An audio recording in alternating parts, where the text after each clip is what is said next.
Hello बच्चों, कैसे हैं आप सभी लोग। आई होप अच्छे होंगे, पढ़ाई कर रहे होंगे। जैसे कि आप सबको पता है कि पिछले वीडियो में हम लोगों ने चैप्टर हाइट एंड डिस्टेंस इसकी थ्योरी पढ़ी थी। जितने भी टॉपिक्स इसमें इस्तेमाल हो सकते हैं सबके बारे में मैंने आपको बताया था और आप अच्छे से पढ़े भी होंगे। अगर आपने पिछला वीडियो नहीं देखा है तो इस वीडियो के लिंक में इस वीडियो के डिस्क्रिप्शन में उसका लिंक मैं शेयर कर दूंगा, उसको आप देख लेंगे और अच्छे से उसको समझ लेंगे, उसके बाद ही इसको समझेंगे। क्योंकि अगर पीछे की थ्योरीज आपको नहीं पता कि लाइन ऑफ साइट क्या होता है, आपको नहीं पता कि एंगल ऑफ एलिवेशन क्या होता है, एंगल ऑफ डिप्रेशन क्या होता है ना, तो उस कंडीशन में ये फिर आगे जो क्वेश्चन मैं बताने वाला हूँ, जो पढ़ाने वाला हूँ, आपको समझ में आने वाला नहीं है। ठीक है। मैं एक बात आपको क्लियर करता हूं कि मैं बहुत ज़्यादा भूमिका में किसी भी वीडियो के शुरुआत में कुछ नहीं कहूँगा। सिर्फ आप आइए, पढ़िए, जो चीज़ आपको पढ़ना है उसको टोटली पढ़िए अच्छे तरीके से, है ना। बहुत कुछ उसमें ये बता नहीं कर सकते नहीं कि ये करना है, वो करना है, फलान, मतलब क्या ना, मोटिवेशन टाइप कुछ नहीं आपको मिलेगा। ठीक है, आपको डायरेक्ट आना है, पढ़ना है ना, इसको कंप्लीट करना है सिलेबस को। ठीक है। चलिए देखिए, हाँ एक चीज़ है, पिछले वीडियो में पता नहीं आपने ध्यान दिया नहीं दिया, क्योंकि मुझसे गलती हुई है तो मुझे ये बताना मेरा फर्ज है। ठीक है। जो लास्ट में मैंने एक क्वेश्चन बताया था उसमें एक होता क्या है ना कि बहुत छोटा क्वेश्चन होता है ना, तो हम लोग अंडरस्टिमेट कर देते हैं कि बहुत छोटा है, आसान है, बन ही जाएगा।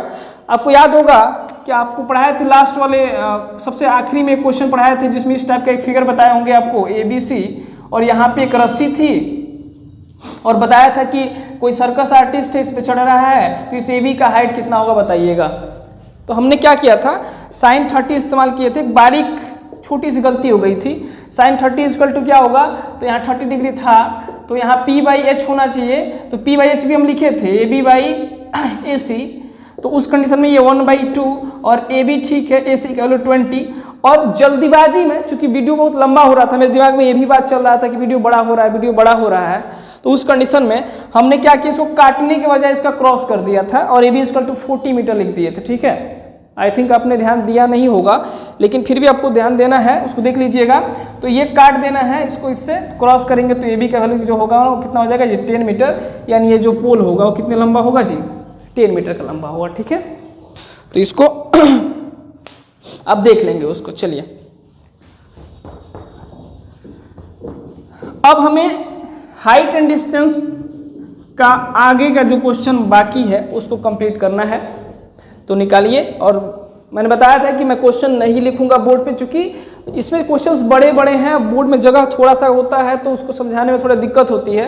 तो आप सभी लोग बुक लेके ही बैठेंगे और बुक लेके सामने रखेंगे NCERT, और उसको आप देखेंगे। हाँ, एक्स्ट्रा क्वेश्चन मैं जब बताऊंगा, जैसे RS वाला से बताऊंगा या RD शर्मा जहाँ से बताऊंगा, उसको मैं लिखूंगा बोर्ड पे, उसको आप देख लेंगे अच्छे से। ठीक है। चलिए, क्वेश्चन नंबर 2 निकालते हैं और पढ़ते हैं और समझाते हैं आपको। देखिए क्या कह रहा है क्वेश्चन नंबर 2। देखिएगा, कह रहा है एक कॉन्ट्रैक्टर है, वो प्लान करता है स्लाइड बनाने के लिए, बच्चों के लिए स्लाइड आपने देखा, पार्क में आप जाते हैं ना तो वहां देखते होंगे कि जो बच्चे ऐसे सरकते नहीं हैं उसको स्लाइड कहते हैं। तो स्लाइड बनाने का प्रयास करता है और 2 तरह के स्लाइड उसको बनाने हैं। एक स्लाइड 5 साल से छोटे बच्चों के लिए और एक स्लाइड बनाना है जो 5 साल से बड़े बच्चों के लिए। 2 तरह का स्लाइड बनाना है। स्लाइड कैसा है, कह रहा है कि जो 5 साल से छोटे बच्चे हैं, देखिएगा लैंग्वेज समझिएगा, a contractor plans to install 2 slides for the children to play in the park. For the children below the age of 5 years she prefers to have a slide whose top is at a height of 1.5 metre. कितना ऊंचा पे होना चाहिए उस slide को, तो बताया है कि 1.5 मीटर ऊंचाई पे होना चाहिए स्लाइड को। फिर बोला है आगे देखिएगा, and is inclined at the angle of 30 degree to the ground, और इसको ना 30 डिग्री पे इंक्लाइंड होना चाहिए। ठीक है, 30 डिग्री पे इंक्लाइंड है। आगे देखिए, she wants to have a steep slide at a height of 3 metre and inclined at the angle of 60 degree to the ground. जो 5 साल से बड़े बच्चे हैं ना, उनके लिए क्या कह रहा है कि ऐसा करना है कि उसकी हाइट रखनी है 3 मीटर। कितनी रखनी है जी, 3 मीटर, और इसका जो एंगल होना चाहिए वो 60 डिग्री होना चाहिए। ये 60 डिग्री होना चाहिए। तो कह रहा है बताइएगा कि स्लाइड की लंबाई कितनी होगी 5 साल से छोटे बच्चों के लिए और 5 साल से बड़े बच्चों के लिए स्लाइड की लंबाई कितनी होगी। एक चीज यहाँ थोड़ा समझिए, फिगर बनाने में एक चीज बता रहे हैं आपको। यहाँ 30 डिग्री बना है तो आप देख रहे हैं ना, ये डिस्टेंस हम लंबा लिए हैं, और ये 60 डिग्री बना है तो डिस्टेंस क्या लिए, कम लिए हैं। जब किसी एक फिक्स पॉइंट को आप किसी एक पॉइंट से देखेंगे यहाँ से, तो कोई एंगल बनेगा मान लीजिए, और जब इसी पॉइंट को हम इसके पास जाके देखेंगे तो जो एंगल बनेगा, तो देखिएगा दूर से देखेंगे तो आंख को हमको कम तिरछा करना, मतलब उठाना पड़ेगा ऊपर, ऐसे ही नॉर्मल देख लेंगे। लेकिन जब पास में जाएंगे तो हमारी आंख को ज़्यादा उठाना पड़ेगा, और जब ज़्यादा उठाएंगे तो यहाँ एंगल ज़्यादा बनता है। मतलब जैसे जैसे इसके पास में पहुँचने लगेंगे तो एंगल ज़्यादा होते जाएगा, और जैसे जैसे दूर जाएंगे एंगल क्या होगा जी, कम होगा। इसीलिए आप देखे होंगे ये डिस्टेंस हम कम रखे हैं, डिस्टेंस क्या किए हैं जी, ज़्यादा रखे हैं। तो अब मान लीजिए कि ये ABC और ये PQR, ये दो स्लाइड्स हैं, AC और PR, जो एक 5 साल से छोटे बच्चों के लिए है और एक 5 साल से बड़े बच्चों के लिए है। तो देखिएगा काफ़ी आसान हो जाएगा जी। फिर let AC and PR be the slides for children below 5 years and above 5 years respectively. Now in triangle, किस ट्रायंगल की बात करेंगे हम?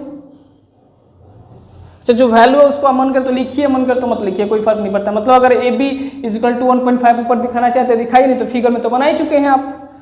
मतलब क्या बोल रहे हैं, therefore AB = 1.5 metre, PQ = 3 metre. ये आप लिखना चाहें तो भी ठीक है, नहीं लिखना चाहे तो यहाँ जो इस्तेमाल करेंगे ट्रायंगल उसमें भी लिख सकते हैं, ये आपके ऊपर डिपेंड करता है। हाइट एंड डिस्टेंस में मेन मतलब है कि जो थोड़ा सा जो मानना है उसको मान लीजिए, और जो ट्रायंगल आप इस्तेमाल कर रहे हैं, जो ट्रिग्नोमेट्रिक रेशियो इस्तेमाल कर रहे हैं, उसको अच्छे से इस्तेमाल करिए, कैलकुलेशन सही करिए, आंसर सही हो जाएगा, है ना। चलिए देखिएगा, इन ट्रायंगल ABC, अब देखिए हमें क्या दिया गया है, बताए थे कैसे इस्तेमाल करते हैं।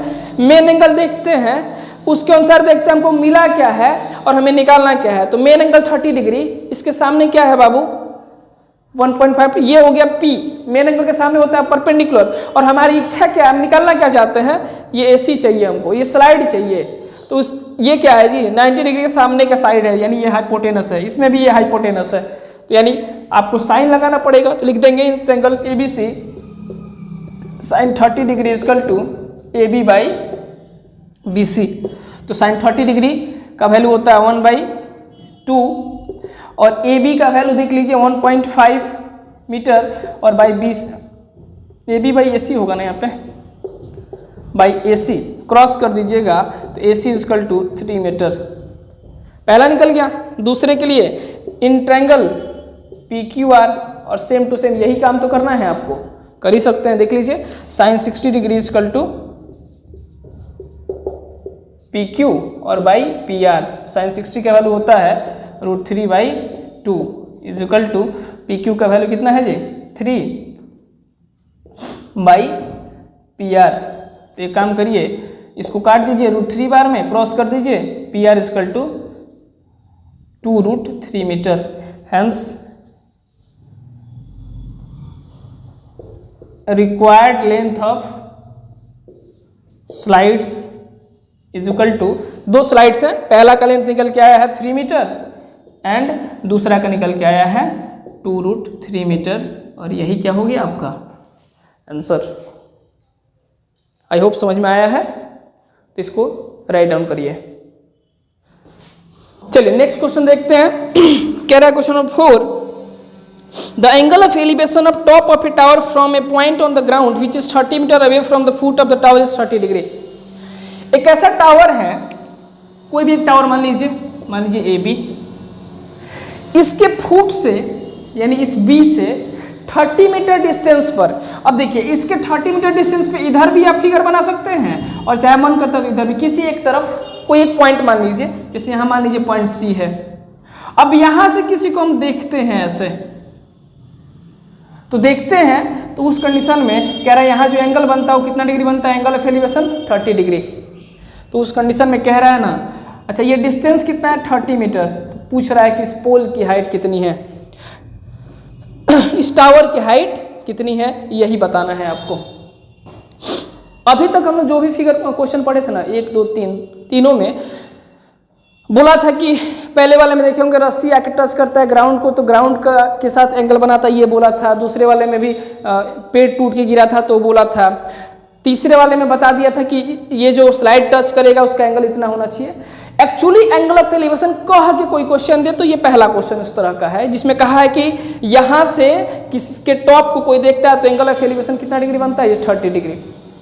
आपके दिमाग में एक बात आना चाहिए कि भाई एंगल ऑफ एलिवेशन जब किसी का बनेगा तो कोई व्यक्ति तो खड़ा होगा ना कहीं, तो यहाँ कोई व्यक्ति खड़ा होगा और जब खड़ा होकर देख रहा है तो उसकी हाइट का जिक्र तो इसमें हुआ नहीं। हाइट कहाँ गया इसका? जाहिर सी बात है, अगर ये टावर का टॉप और ये बॉटम है तो इस बॉटम पे कोई व्यक्ति खड़ा होगा तो ऐसा तो होगा नहीं, उसकी कुछ ना कुछ हाइट होगी। तो हमको तो फिगर यहाँ से बनाना चाहिए था इस तरह का, मतलब ये इस तरह का हाइट होता है, यहाँ से इस तरह का फिगर बनना चाहिए था। तो फिर हम यहाँ से क्यों बनाए, ये आपके दिमाग में आना चाहिए बात, तो समझिएगा ऐसा क्यों बनाया है। जब तक किसी क्वेश्चन में ये ना कहा जाए कि जो ऑब्जर्वर है, मतलब जो व्यक्ति देख रहा है, उसकी कुछ हाइट दी गई है, तब तक ऑब्जर्वर को हम लोग पॉइंट ऑब्जर्वर मानते हैं। ये बात याद रखिएगा, बहुत बारीक बात है। पॉइंट ऑब्जर्वर माना जाता है। मतलब क्या हुआ कि जब तक हाइट नहीं पता, हम सिर्फ ये मानते हैं कि ये व्यक्ति यहीं पे खड़ा है और यही इसकी आंख है, यही से देख रहा है, इसके हाइट का कोई मतलब नहीं है। ठीक है, तो उस कंडीशन में देख लीजिए, तो ये पॉइंट ऑब्जर्वर है तो ये 30 डिग्री बना रहा है, ये 30 मीटर डिस्टेंस पे है इस फुट से। पूछा टावर की हाइट कितनी है, तो काफी आसान बात है। देखिएगा, मान लीजिए let A B be the tower and C B the point of observation, क्योंकि वहीं से देखा जा रहा है ऑब्जर्वेशन। देयरफॉर बी सी पता है, एक यहाँ सी लिख दीजिए, बी सी इक्वल टू पता है आपको 30 मीटर। तो in right triangle A B C, देखिए इसके सामने ये परपेंडिकुलर कहलाएगा, नीचे वाला बेस है, और परपेंडिकुलर और बेस में किसका रिलेशन होता है जी, क्योंकि निकालना हमें परपेंडिकुलर है, दिया गया है बेस, तो आप याद करिए परपेंडिकुलर और बेस में tan का रेशियो होता है। तो tan 30 degree equal to P by B, that means A B by B C. tan 30 का वैल्यू होता है 1/√3 इक्वल टू ए बी, तो ए बी ठीक है, बी सी का वैल्यू कितना है जी 30, इसको काट दीजिएगा 10√3 हो जाएगा, क्रॉस कर दीजिए, ए बी का वैल्यू हो गया कितना जी 10√3 मीटर, लास्ट में लिख देंगे हैंस लिखा जाता है क्योंकि आंसर पता होना चाहिए कि यही है हाइट ऑफ टावर, ये कितने के बराबर हो गया जी 10√3 मीटर आंसर। राइट डाउन करिए इसको, तो फिर बात करते हैं अगला क्वेश्चन के बारे में। चलिए नेक्स्ट क्वेश्चन देखते हैं, क्वेश्चन नंबर 5। कहते a kite is flying at a height of 60 metre above the ground.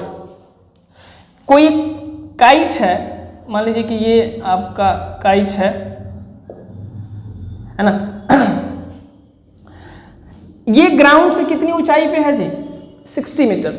तो किसी चीज का हाइट का मतलब होता है परपेंडिकुलर डिस्टेंस, जहां से भी पता करें, मतलब ग्राउंड से अगर पता करना है तो परपेंडिकुलर हाइट जो है, मतलब परपेंडिकुलर डिस्टेंस ही चाहिए आपको। तो मान लीजिए कि ये काइट है तो ये आपका डिस्टेंस है परपेंडिकुलर, मान लीजिए ए काइट है तो ए बी हाइट हो गया, ये दिया गया कितना जी 60 मीटर। फिर देखिए, अगर आप पतंग उड़ाए हैं तो आपको पता है कि कभी भी पतंग किसी ऊंचाई पे जाता है तो बिल्कुल हमारे, मान लीजिए हम खड़ा होकर उड़ा रहे हैं तो बिल्कुल सीधा तो जाएगा नहीं, ऊपर तक तिरछा जाता है ना। तो जाहिर सी बात है कि जहाँ गया है पतंग, मान लीजिए यहाँ पहुँचा है तो स्ट्रिंग हमारा ऐसे तिरछा होगा ना, लेकिन डिस्टेंस की बात करेंगे तो यहाँ से ये परपेंडिकुलर डिस्टेंस होगा, ये डिस्टेंस है। यानी देखिए काइट यहाँ है तो स्ट्रिंग हमारा या तो इधर होगा या तो इधर होगा, किसी एक तरफ होगा। तो ये मान लीजिए यहाँ स्ट्रिंग है, आगे देखिए क्या कह रहा है, कह रहा है कि इसका जो स्ट्रिंग है, the string attached to the kite is temporally tied up to the point on the ground, the inclination of the string with the ground is 60 degree. कह रहा है कि जो यहाँ टच कर रहा है ग्राउंड पे तो उस कंडीशन में कितना डिग्री बना रहा है जी 60 डिग्री। तो मान लीजिए जहाँ टच कर रहा है तो उसको क्या मान लिया है जी सी पॉइंट, तो पूछ रहा है ना कि अगर इसमें कोई स्लैक नहीं है, स्लैक नहीं क्या होता है, देखिए रस्सी है ना, तो इस तरह का भी हो सकता है, तिरछा थोड़ा सा हो सकता है, और ये सीधा भी हो सकता है। तो जब पूरा टाइट किए होंगे ना तो सीधा रहेगा, और लूज कर दीजिएगा तो ऐसे स्लैक हो जाएगा। तो स्लैक नहीं है, जब स्लैक नहीं है कहने का मतलब है, स्लैक इसलिए नहीं बोला है ना कि ये ट्रायंगल नहीं बनाता, स्लैक हो जाता तो ट्रायंगल नहीं बनाता, तो ट्रायंगल बना रहा है। तो उस कंडीशन ने पूछा है ना कि स्ट्रिंग की लंबाई कितनी है बता दीजिए। क्वेश्चन नंबर 1 अगर पढ़े हैं ना तो भाई साहब वही क्वेश्चन है, बस अंतर क्या है, उसमें ये दिया था तो ये निकालना था, अब इसमें ये दिया है तो ये निकालेंगे। क्या समस्या है देख लीजिए, समझ लीजिए। मान लेंगे let A B the position of kite and C B the point where string is attached to the ground। मान लिए कि C ऐसा पॉइंट है जहाँ पे ये जो स्ट्रिंग है जाके अटैच हुआ है ग्राउंड से, उस कंडीशन में देयरफॉर हमको ए बी पता हो गया, 60 मीटर बोला था कि हाइट 60 मीटर है। अब देख लीजिए in right triangle A B C क्या पता है हमें, मेन एंगल 60 के सामने का परपेंडिकुलर पता है, निकालना क्या है जी हाइपोटेनस। तो क्या लगाएंगे, परपेंडिकुलर हाइपोटेनस में किसका रिलेशन, या तो साइन का या तो कॉसेक का। हमने बता ही दिया कि उल्टा वाला का आवश्यकता नहीं है, मत लगाइए, कोई फायदा नहीं है। सीधा वाला से जब निकल जाता है तो जब काम सीधी उंगली से होता है तो तिरछी उंगली क्यों करना है भाई, नहीं करेंगे। तो देख लीजिएगा साइन 60 डिग्री इक्वल टू क्या होता है, तो P बाई बी यानी ए बी बाई हो जाएगा P बाई एच यानी A B by A C. Sine 60 का value √3/2 is equal to A B का वैल्यू 60 पता है आपको, और ए सी कितना है जी नहीं पता, निकालना है। इसको आप काटिएगा 20 √3 बार में कट जाएगा, क्रॉस कर दीजिए तो ए सी का वैल्यू हो जाएगा 40 √3। हैंस लेंथ ऑफ स्ट्रिंग का वैल्यू कितना हो गया 40 √3 metre. This is your answer. Write down करिए इसको, फिर अगला क्वेश्चन देखते हैं। चलिए नेक्स्ट क्वेश्चन देखते हैं, क्वेश्चन नंबर 6। आ गई बात वह जो पहले समझाए थे। कह रहा देखिएगा क्या है, कह रहा है 1.5 metre tall boy is standing at some distance from 30 metre tall building. एक बिल्डिंग है जिसकी ऊंचाई जो है वो कितनी है जी, मान लीजिए ये बिल्डिंग है ए बी, इसकी ऊंचाई है 30 मीटर। अब इसके किसी एक तरफ, तो जनरली हमको अच्छा लगता है इस तरफ, इसलिए कोई भी फिगर देखिएगा ना हम उधर ही बनाते हैं। आपको जिधर मन करे उधर बनाइए, इसके लिए हम आपको बाउंडेशन नहीं कर रहे हैं, आप इधर बनाइए चाहे इधर बनाइए। तो किसी एक तरफ, तो इधर कोई व्यक्ति, एक बच्चा खड़ा है और उसकी इस बार हाइट दी गई है। बोले थे जब तक हाइट नहीं दी जाए तब तक नहीं लिखेंगे, लेकिन इस बार दी गई तो इस बच्चे का मान लीजिए नाम है ए बी, ये बच्चा है और इसकी हाइट है 1.5 मीटर। तो ऑब्वियस बात है कि दोनों एक ही ग्राउंड पे होंगे, ए बी तो मान ही नहीं सकते, ए बी इधर मान चुके हैं तो पी क्यू मान लेते हैं। पी क्यू बच्चा है, इसकी हाइट है 1.5 मीटर। तो जाहिर सी बात है कि इसकी आंखों से यानी इसकी हाइट से अगर हम यहाँ पे कोई परपेंडिकुलर डाल दें, मान लीजिएगा आर यानी पी आर परपेंडिकुलर डालेंगे, तो अगर ये 1.5 है तो ये भी हो जाएगा 1.5 मीटर। यहाँ तक कोई समस्या नहीं होनी चाहिए आपको। इसके बाद क्या कहा गया, इतना कहा गया तो ये फिगर बन गया। फिर देखिए क्या कहता है, the angle of elevation from his eyes to the top of the building increases from 30 degree to 60 degree as he walks towards the building, then find the height of, find the distance he walk toward the building. देखिएगा कह रहा है जहां खड़ा है वहां से एक बार इस बिल्डिंग के टॉप को देखता है तो एंगल बनता है कितना डिग्री, तो ये इसके आंखों से डाला गया परपेंडिकुलर है यानी ये हॉरिजॉन्टल लाइन है। एंगल ऑफ एलिवेशन के बारे में आप जानते हैं कि लाइन ऑफ साइट यही देख रहा है, तो लाइन ऑफ साइट और ये है आपका एंगल हॉरिजॉन्टल लाइन, इसके बीच जो एंगल बनेगा ये एंगल ऑफ एलिवेशन है। तो इसका वैल्यू दिया गया कितना डिग्री जी, 30 डिग्री। अब ये चल रहा है और चल के इसकी तरफ आ रहा है, इसकी तरफ आएगा तो हम आपको बताए थे कि आप दूर खड़े हो किसी चीज के तो आपको देखना हो तो आप नॉर्मल आंखों से देख लेते हैं, लेकिन जैसे जैसे उसके पास जाते हैं आंख ऊपर करते हैं ना बाबू। तो ये जब इसके पास आइएगा तो आंख ऐसे करिएगा और ऐसे करिएगा तो एंगल जो होगा वो क्या होगा, बढ़ेगा।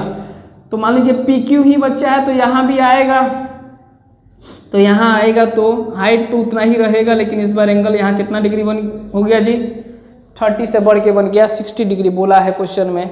अब यहाँ जो है इसका नाम बदल दीजिए, मान लीजिए कि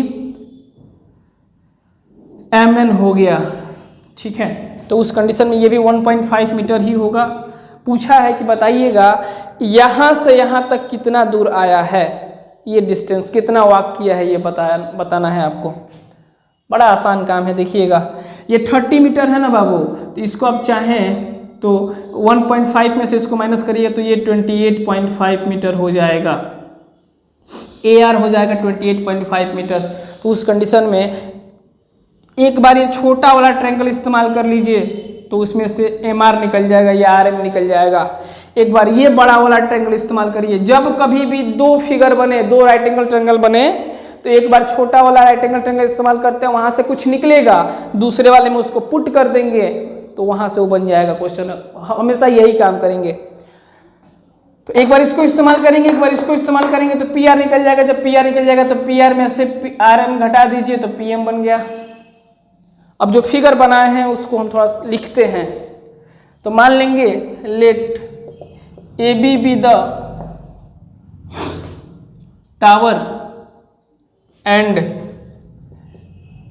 PQ बी द बॉय, ये मानेंगे।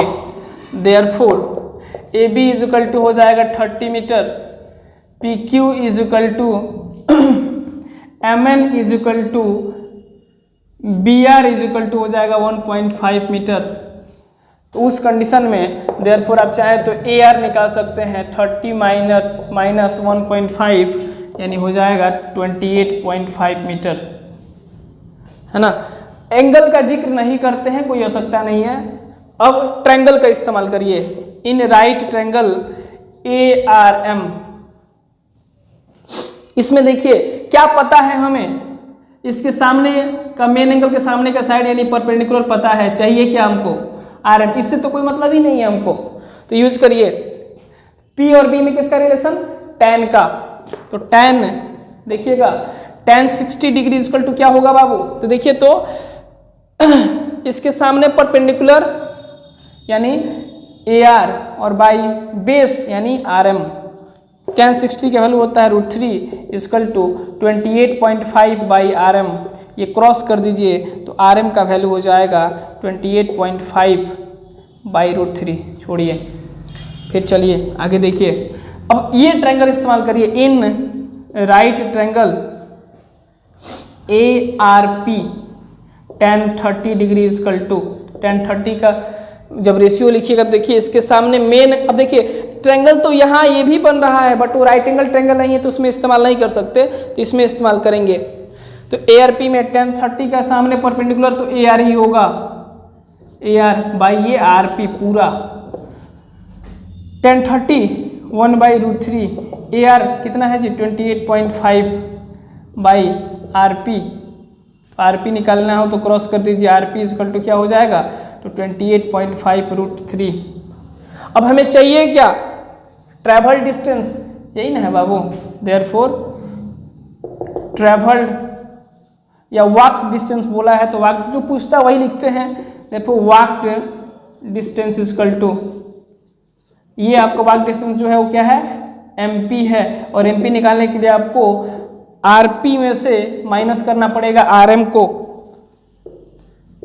तो RP का वैल्यू देख लीजिए कितना है 28.5 √3, RM का वैल्यू कितना है देख लीजिएगा 28.5 बाई √3।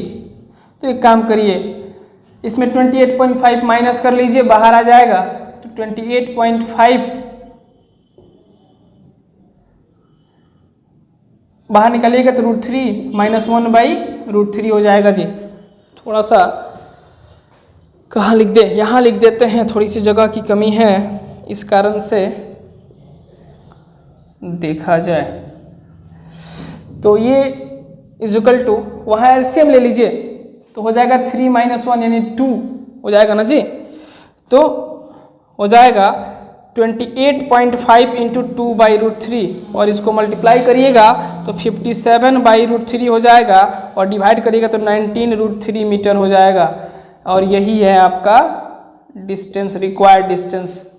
देख लीजिए, फिर से एक बार समझ सकते हैं आप। इसको रोक करके वीडियो को रिमाइंड करिए, फिर से पीछे से देखिए उसको, और जहां दिक्कत होता है उसके अनुसार आप उसको बार बार प्रयास करिए। अगर आपको कोई समस्या होती है तो आप कमेंट बॉक्स में कमेंट जरूर करेंगे, ठीक है। आप वहां कमेंट करेंगे, जहां समस्या होगी उसको आपको कंप्लीट कराया जाएगा।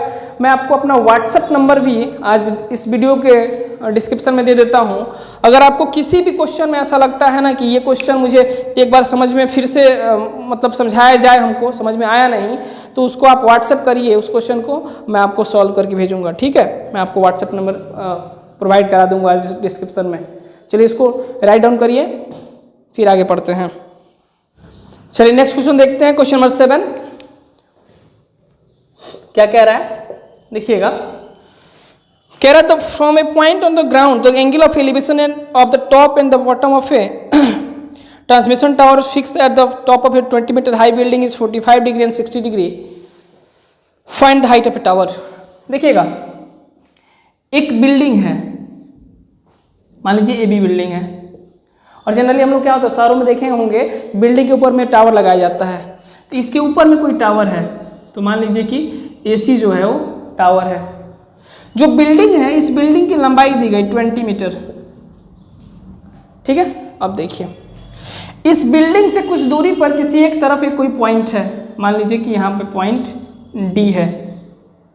इस डी से एक बार इस टावर के बॉटम को देखते हैं और एक बार इसी पॉइंट से इसके टॉप को देखते हैं, तो एंगल ऑफ एलिवेशन बनता है। फिर इस बार ऑब्जर्वर की हाइट नहीं पता, तो एक काम करिए, डी ही यही ऑब्जर्वर पॉइंट ऑब्जर्वर है, तो इसको देखते हैं तो एंगल ऑफ एलिवेशन 45 डिग्री बनता है। और इतना तो अभी तक आप समझ ही गए होंगे कि जब यहाँ से ऊपर देखेंगे हम, इस पॉइंट से ऊपर कोई पॉइंट होगा तो आंख हमको ऊंची करनी पड़ेगी।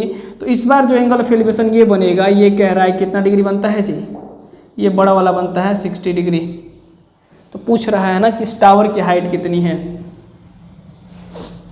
ठीक है। तो एक काम करते हैं, ये छोटा वाला ट्रायंगल इस्तेमाल कर लेते हैं, तो यहाँ से बी डी आ जाएगा, और एक बार बड़ा वाला ट्रायंगल इस्तेमाल कर लेंगे तो वहाँ से ये पूरा बी सी निकल जाएगा, क्योंकि बी डी होगा तो पुट कर देंगे, तो बी सी निकलेगा, उसमें से ए बी माइनस कर देंगे, ए सी निकल जाएगा, वही तो हमको चाहिए, है ना। तो चलिए देखते हैं, let A B be the building and AC be the transmission tower and D be the point of observation, ठीक है। उस कंडीशन में देखिएगा, देयरफॉर हमको AB पता है, तो जो पता है उसको लिख लीजिए। Therefore A B is equal to कितना पता है, 20 मीटर। तो एक बार छोटा वाला ट्रायंगल इस्तेमाल करिए। जनरली जब भी कोई फिगर बनेगा जिसमें दो फिगर बनेगा, उसमें छोटा वाला ट्रायंगल पहले इस्तेमाल कर लेते हैं, वहाँ से जो निकलेगा बड़े वाले में यूज कर लेंगे। इन राइट ट्रायंगल ऐसा नहीं है कि बड़ा वाला इस्तेमाल करेंगे तो बाद में छोटा वाला इस्तेमाल करेंगे तो नहीं। अब यही होगा, बड़ा वाला जब बनाएंगे ना उसमें दो वेरिएबल फॉर्म में आएगा, बाद में इसको बनाएंगे, उसको पुट करना पड़ेगा। तो इससे अच्छा है कि पहले छोटा वाला ही इस्तेमाल कर लीजिए। In right triangle A B D, तो ये देखिए मेन एंगल 45 है ना इसके लिए, छोटा वाला ट्रायंगल में, तो इसके सामने ये परपेंडिकुलर है, हमको बेस निकालना है। तो tan 45 डिग्री इक्वल टू हो जाएगा A B by B D. tan 45 का वैल्यू 1 होता है और ए बी का वैल्यू 20 पता है, बी डी क्रॉस कर दीजिएगा तो बी डी का वैल्यू उतना ही हो गया 20 मीटर। फिर देख लीजिए, बड़ा वाला ट्रायंगल इस्तेमाल कर लीजिए in right triangle C B D, और वहाँ tan 60 इस्तेमाल करिए, मेन एंगल tan 60 है, तो tan 60 इज इक्वल टू हो जाएगा इस बार B C by B D. देखिए tan 60 का वैल्यू कितना है, तो √3 बी सी दो पार्टों में बटा हुआ है, एक 20 और प्लस एक ए सी बाई बी डी, और बी डी हम इक्वेशन 1 में इसको मान सकते हैं, इक्वेशन 1 निकाल चुके हैं, पुट कर दीजिए 20 क्रॉस कर दीजिएगा, 20 √3 ऐसे क्रॉस कर दीजिए, 20 + AC = 20√3, यहाँ लिख सकते हैं फ्रॉम इक्वेशन फर्स्ट। तो AC का वैल्यू हो गया 20√3 - 20, तो AC = 20 कॉमन निकाल लीजिए, √3 - 1, हैंस रिक्वायर्ड हाइट = जो हाइट आपको चाहिए था, टावर का हाइट चाहिए था, तो यही आंसर हो गया 20 × √3 - 1 मीटर।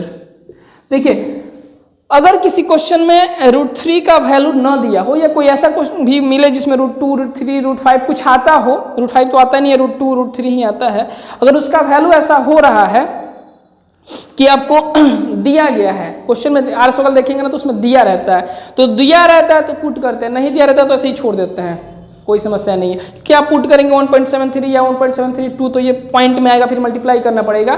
तो एनसीईआरटी जनरली क्या करता है कि पॉइंट नहीं पुट करता है, उसको ऐसे ही छोड़ देता है। तो आप एग्जाम में जब रूट वाला क्वेश्चन आ जाए और उसमें देखें कि ये माइनस मतलब पुट करना है, तो पुट करने की आवश्यकता आपको नहीं है, आप ऐसे ही छोड़ दीजिए, आपका आंसर हो जाता है। चलिए इसको राइट डाउन करिए, फिर आगे देखते हैं। चलिए नेक्स्ट क्वेश्चन देखते हैं। क्वेश्चन नंबर 8 कह रहा है A statue 1.6 metre tall stands on the top of a pedestal। आप देखे होंगे शहरों में अच्छे अच्छे नेताओं की मूर्तियां लगाई जाती हैं, उनको कैसे लगाया जाता है?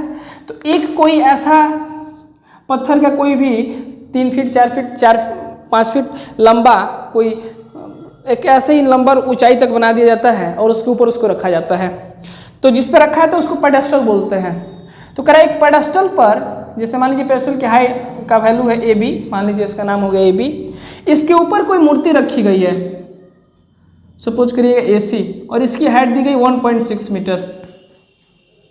फिर देखिएगा from a point on the ground the angle of elevation of top of the statue is 60 degree and from the same point the angle of elevation of top of the pedestal is 45 degree, then find the height of pedestal. Same इसी figure को हम लोग पिछले question में बनाए थे। कह रहा है कि एक बार इसके टॉप को देखते हैं किसी एक पॉइंट से, और एक बार इस पेडेस्टल के टॉप को देखते हैं किसी पॉइंट से, किसी पॉइंट से नहीं उसी पॉइंट से। तो कह रहा है ना कि इसको जब देखते हैं छोटा वाला को, मतलब इस पेडेस्टल के टॉप को, देखिए पिछले क्वेश्चन में कहा था ना कि टावर के बॉटम और टॉप को देखते हैं। टावर अगर होता है इसके बॉटम को देखते हैं या इस पेडेस्टल के टॉप को देखते हैं तो दोनों एक ही जगह है ना जी, तो एक ही पॉइंट पे देखना, बात एक ही है। तो यहाँ देखते हैं तो एंगल कह रहा है 45 डिग्री बनता है, और यहाँ देखते हैं तो कह रहा है कि 60 डिग्री बनता है। तो कह रहा है बताइए ना, मान लीजिए सी से देख रहे हैं तो इस बार पूछा है कि इसकी हाइट कितनी है। देखिएगा सेम फिगर है जी, पिछले क्वेश्चन की तरह सेम फिगर है ना। तो जब सेम फिगर है तो क्या करना है, एक काम करते हैं, इस वाले छोटे वाले रेक्टेंगल का इस्तेमाल करके, जैसे ही इस्तेमाल करिएगा तो देखिए क्या होगा। लिखते हैं let AB be the pedestal and AC be the statue, therefore इस बार हमको पता है AC = 1.6 मीटर, बस यही पता है, कोई बात नहीं। एक ट्रायंगल इस्तेमाल करिए, in right triangle ABC tan 45 degree = AB/BC। tan 45 का वैल्यू 1, इसमें दोनों में कोई पता नहीं, छोड़ दीजिए AB/BC, क्रॉस करिए ना तो AB = BC हो गया। ठीक है, अब फिर बड़ा वाला ट्रायंगल इस्तेमाल करिए, इन राइट ट्रायंगल, अच्छा ये C ही मान लिए हैं, इसको D मानते हैं, तो D मानेंगे तो ये BD लिखेंगे यहाँ पे हम, BD, ठीक ऊपर में C लिखे थे तो BD हो गया। माइनर मिस्टेक हो जाता है कभी कभी, मेरे साथ एक समस्या है, ये हमेशा आप देखिएगा कि जो लिखना है ना उससे आगे का मेरा दिमाग काम करता है अक्सर, कि मतलब इसके बाद ये होगा, इसके बाद ये, ऐसे वो आपके साथ भी होता होगा। जो चीज़ आप जानते हैं ना अच्छे से, आपको याद है कि हाँ ये चीज़ें आपको पता है, तो उसको जब लिखिएगा ना तो आपको ऐसे ही होगा। आपको लगता है कि मतलब जितना तेज़ दिमाग काम करता है उतना तेज़ आपका हाथ काम नहीं कर पाता। डेट्स वाई ये गलतियाँ बार बार होती हैं, और मेरे में तो बहुत होती हैं। इसके लिए थोड़ा सा आप लोग से पहले ही मैं एक बार क्षमा मांग लेता हूँ। ये होगा तो थोड़ा सा इसको आप लोग नज़रअंदाज करेंगे। इन राइट ट्रायंगल देखिएगा बड़ा वाला BCD, तो यहाँ tan 60 डिग्री लिखेंगे हम। tan 60 इक्वल टू क्या होता है, तो देख लीजिए ऊपर में वैल्यू रखिए BC और बाई यहाँ पे हो जाएगा BD। tan 60 की वैल्यू √3 इज इक्वल टू, चलिए ऊपर लिखते हैं, √3 इज इक्वल टू BC। कहाँ है भाई, BC में देखिए क्या है 1.6 और प्लस AB हो जाएगा बाई, अब BD, अब ना आपको AB पता ना आपको BD पता, तो दोनों वेरिएबल फॉर्म में रखेंगे तो आंसर नहीं निकलेगा। तो एक काम कर लीजिए ना, यहाँ पे कर लीजिए AB, हो सकता है, कोई समस्या नहीं है। BC और AB दोनों आपस में क्या, AB और BD दोनों आपस में बराबर है, तो जहाँ BD था उसके बदले में हमने AB रख दिया। अब तो क्रॉस कर सकते हैं, कोई बात नहीं, आसान तो है, क्रॉस कर दीजिए। तो AB is equal to √3 AB is equal to 1.6 plus AB। तो एक काम करिए, इसको इधर लेके आ जाइए, तो √3 AB minus AB is equal to 1.6, तो AB कॉमन हो जाएगा, तो यहाँ बचेगा √3 माइनस 1 इज इक्वल टू 1.6, तो AB इज इक्वल टू हो जाएगा 1.6 बाई √3 माइनस 1। इसको रेशनलाइज कर देते हैं, और रेशनलाइज करने के लिए आपको पता है, जो पता होता है उसमें माइनस के बदले प्लस लगा लेते हैं, √3 प्लस 1 √3 प्लस 1। तो ये देख लीजिए 1.6 इंटू √3 प्लस 1 यहाँ होगा, और ये जब करिएगा a minus B A plus B, तो A square minus B square, that means 3 minus 1 यानी हो जाएगा 2, और इसको काट दीजिए तो 0.8 बार में कट जाएगा। इस इम्प्लाइज ए बी का वैल्यू हो गया 0.8 into √3 plus 1। Hence this is your height, hence height of pedestal, यही पूछा था, is equal to 0.8 into √3 plus 1 metre. यही आपका क्या हो गया जी, आंसर। आई होप समझ में आया होगा। क्वेश्चन नंबर 8 तक हम लोग पढ़ चुके हैं। इसके बाद हम लोग अगले वीडियो में पढ़ेंगे, इतना आप लोग कंप्लीट करेंगे, कोई दिक्कत होगा तो पूछेंगे। आई होप पूरा वीडियो आपको समझ में आया होगा, आपको इस वीडियो से फ़ायदा हुआ होगा। और अगर आपको फ़ायदा हुआ है तो आपसे एक रिक्वेस्ट है कि अगर आपको फ़ायदा हो रहा है तो थोड़ा सा इसको आप शेयर करिए, इस वीडियो को शेयर करिए, जिससे कुछ वो बच्चे जो अभी किसी न किसी तरीके से वंचित हैं पढ़ाई से, किसी समस्या से, कोई रिसोर्स की कमी है, किसी के पास ऐसा है कि पहुंच ही नहीं पा रहा है शहर में, या कुछ लोग ऐसे भी हैं जो पढ़ना चाह रहे हैं लेकिन उनको अच्छा प्लेटफॉर्म नहीं मिल पा रहा है। तो अगर आपको लग रहा है, अगर आपने यहाँ तक वीडियो देखा है तो आई थिंक आपको समझ में आ रहा होगा, तभी आपने देखा है, तो प्लीज़ एक बार इस वीडियो को शेयर करिए, जितना ज़्यादा अधिक से अधिक शेयर कर सकते हैं शेयर करिए। मिलते हैं नए वीडियो में, तब तक के लिए जय हिंद।